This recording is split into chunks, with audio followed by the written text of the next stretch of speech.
యుద్ధానికి నేను రెడీ, మీరు రెడీనా అంటూ వైకాపా నేతలకు ఏపీ కాంగ్రెస్ అధ్యక్షురాలు వైఎస్ షర్మిల సవాల్ విసిరారు. ప్రజలకు న్యాయం చేయాలని రాష్ట్ర రాజకీయాల్లోకి వచ్చినట్లు స్పష్టం చేశారు.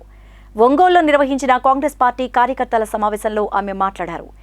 ఏపీకి ప్రత్యేక హోదా కోసం నేను పోరాడుతుంటే వైకాపా వారంతా నాపై ముప్పేట దాడి చేస్తున్నారన్నారు.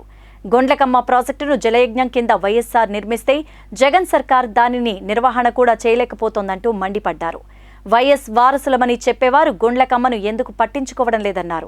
గేట్లు ఊడిపోయినా పట్టించుకోని వారా ఆయన ఆశయాలు నిలబెట్టేది అంటూ ప్రశ్నించారు.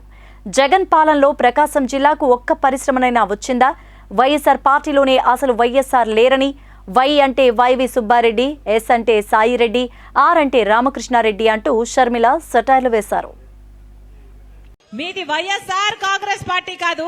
వై అంటే వైవి సుబ్బారెడ్డి గారు, ఎస్ అంటే సాయిరెడ్డి గారు, ఆర్ అంటే రామకృష్ణ సజ్జల రామకృష్ణ గారు. ఇలా తయారైంది ఈ రోజు వైఎస్ఆర్ కాంగ్రెస్ పార్టీ. దీంట్లో వైఎస్ఆర్ గారు లేరు. ఇది జగన్ రెడ్డి పార్టీ, ఇది నియంత పార్టీ, ఇది ప్రజలను పట్టించుకోని పార్టీ, ప్రజా సమస్యలను పట్టించుకోని పార్టీ, ప్రజల ప్రయోజనాలను తాకట్టు పెట్టి బీజేపీకి బానిస అయిన పార్టీ. ముప్పేటి దాడి చేస్తున్నారు నా మీద, అన్ని వైపుల నుంచి దాడి చేస్తున్నారు నా మీద. నా సొంత వాళ్ళు అనుకొని 3800 కిలోమీటర్ల పాదయాత్ర చేశాను. నా బిడ్డలను, నా ఇంటిని పక్కన పెట్టి వైసీపీ పార్టీని ఒకప్పుడు నా భుజస్కంధాల మీద వేసుకొని నిలబెట్టాను. మనసు పెట్టి పనిచేశాను. నా రక్తం ధారపోశాను, నా చెమట ధారపోశాను. అదే వైసీపీ పార్టీ ఈ రోజు నా మీద దాడి చేస్తుంది. నా మీద ఎన్ని రకాలుగా దాడి చేసినా పర్వాలేదు. ఇక్కడ ఉన్నది రాజశేఖర రెడ్డి బిడ్డ. ఇక్కడ భయపడే వాళ్ళు ఎవ్వరూ లేరు. మీకు చేతనైంది చేసుకోండి. నేను